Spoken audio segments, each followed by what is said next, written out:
Welcome back to the channel.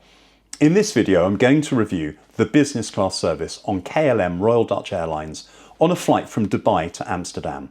How does the Dutch national carrier compare to other business class products? I took this flight as part of a round trip from London to Dubai.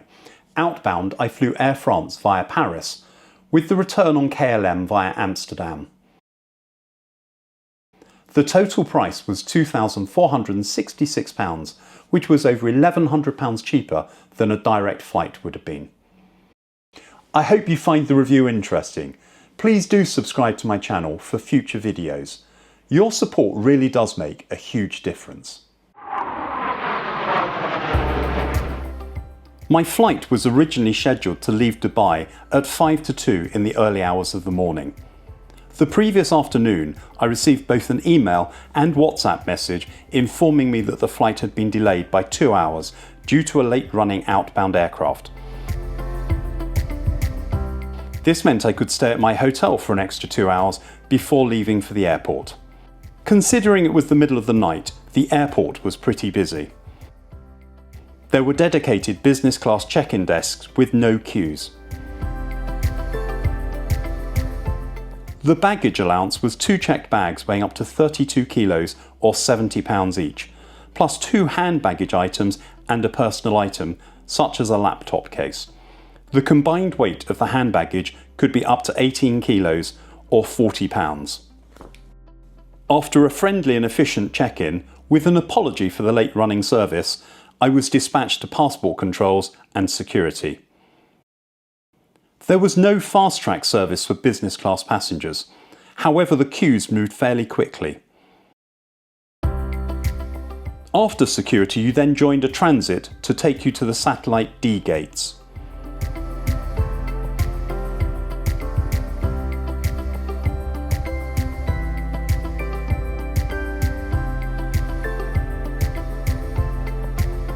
In the terminal there was lots of retail space. The business lounges were on a mezzanine level looking down over the terminal. KLM used the Sky Team lounge. The lounge was modern and spacious with plenty of seating. There was a buffet serving hot and cold dishes,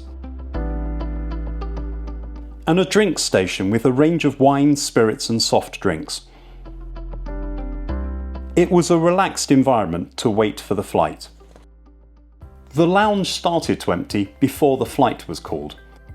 I used the opportunity to film some more of the space.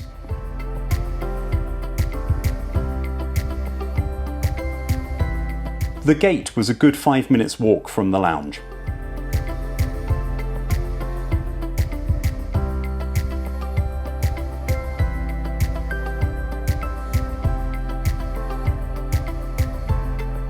The terminal was still bustling considering it was 3 AM.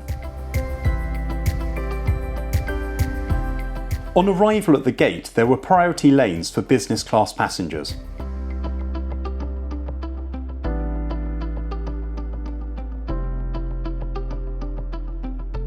And then within the gate lounge, a dedicated section of seating for groups 1 and 2, close to the air bridge. The flight was on a Boeing 777-200 extended range aircraft, registration Papa Hotel Bravo Quebec Delta. It was 20 years old. It was dark outside, so I took some pictures of the plane the following morning in Amsterdam. Boarding started about 5 minutes after I arrived at the gate. Business class passengers were the first to board the aircraft, using a separate air bridge to door L1. Business class took the front cabin of the aircraft with a few additional rows at the front of the second cabin. There were 35 seats in a 1-to-1 configuration. I was seated in the middle of the front cabin in seat 4A. The seat had a width of 20 inches and could recline to form a 6'6" fully flat bed. It was a similar seat layout to many other business class cabins. On the counter beside the seat was an amenity kit, the menu and wine list. The controls for the seat were on the edge of the counter, but forward of the armrest so they couldn't be knocked accidentally. In front of the seat was an 18-inch static high-definition TV screen. There was a small shelf below it. next to which was a power socket and both USB-A and USB-C ports. Beside the seat was a controller for the entertainment system, and on the counter was a wireless charging mat for a phone. There was also an individual reading light. Above the counter was a storage compartment, inside which were headphones and a bottle of water. To the aisle side of the seat, a padded armrest lifted up. Sitting in the seat, there was a good level of privacy. There was plenty of space in the overhead luggage bins. As I settled in, I was offered a glass of champagne. Juice and water were also available. At foot level, there was a magazine holder. KLM still produces an in-flight magazine, including details of their fleet and route maps. Please do subscribe to Doors to Auto and click the notifications bell. The Amenity kit came in a nice wash kit bag. It contains socks and an eye mask, a bamboo toothbrush and toothpaste tabs, a pen and earplugs, face cream and lip balm. Overhead there were individual lights, but no air vents. The air bridges were retracted on schedule for our revised departure time. We pushed back from the gate as the safety video played. Ladies and gentlemen, welcome on board of this flight. While we are in the middle of this authentic Royal Delft pottery, we would like to explain the safety information on board of your KLM flight through the fine art of Delft blue. The cabin lights were dimmed for the nighttime takeoff. We taxied from the gate across the middle of the airfield to take off from runway 30 right.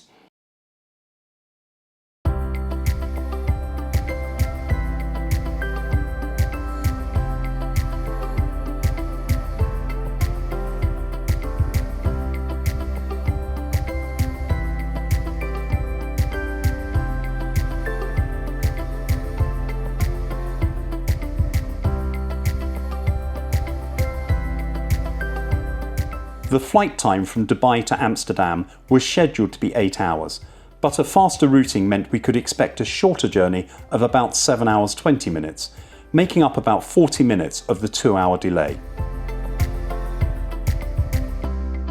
Noise-cancelling headphones were provided for the entertainment system.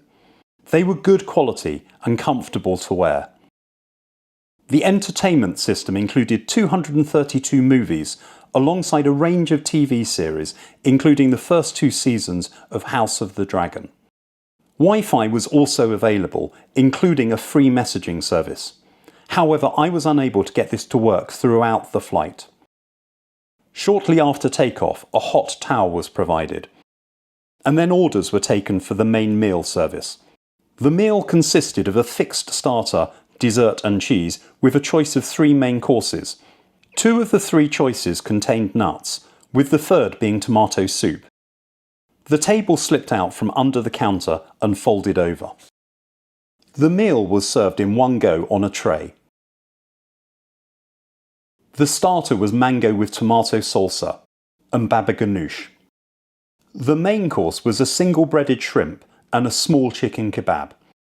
The dessert was some brie and red Leicester cheese and a passion fruit tartlet. Some pita bread was served in a plastic bag. The meal was accompanied by a very high-fashioned, KLM's take on the old-fashioned cocktail. Overall, the meal was underwhelming, with little choice and small portions. Accompanying the meal was a wine list of 5 wines and a champagne. The average cost of a bottle was just over £20, or only £11 if you excluded the fizz. My post-meal glass of wine was served alongside a chocolate house. There were 2 bathrooms for the business class cabin, one at the front and one at the rear of the cabin.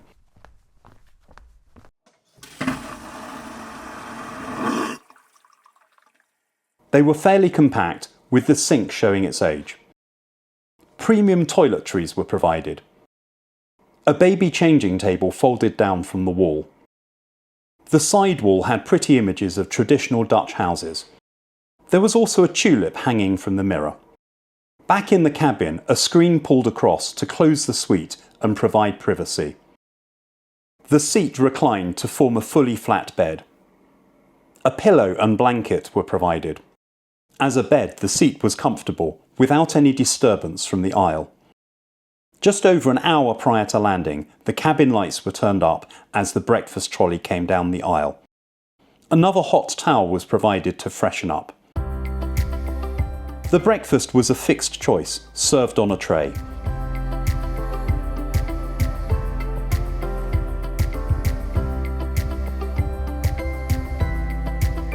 It consisted of a cold plate of smoked salmon, cheese and turkey ham, coconut oatmeal with mixed berries, a hot dish of shakshuka egg with tomato and feta cheese, and a warm croissant.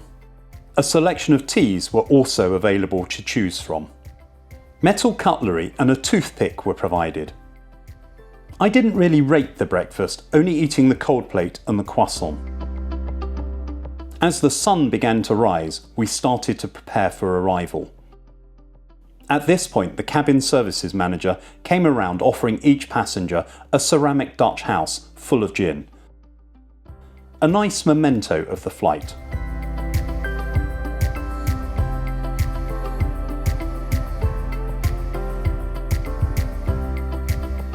Soon the seatbelt signs were on. We came into land on runway 18 Centre and taxied around the main terminal to gate E6.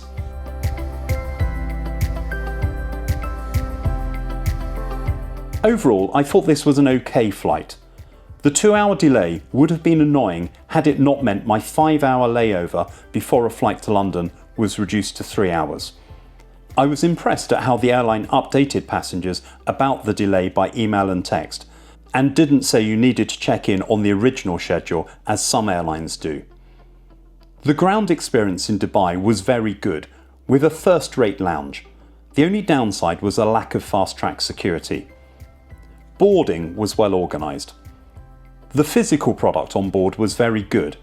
A comfortable seat that converted into a good-sized bed, with a door providing privacy. The entertainment selection was good, although it was annoying that the Wi-Fi didn't work.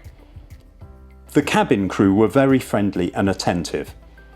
But I thought the meal service and drinks offering fell short of expectations. The wine selection in particular was very cheap. Perhaps they could learn a thing or two about onboard catering from their partner Air France. What do you think of the KLM service? Let me know in the comments. If you've enjoyed the review, please give it a thumbs up.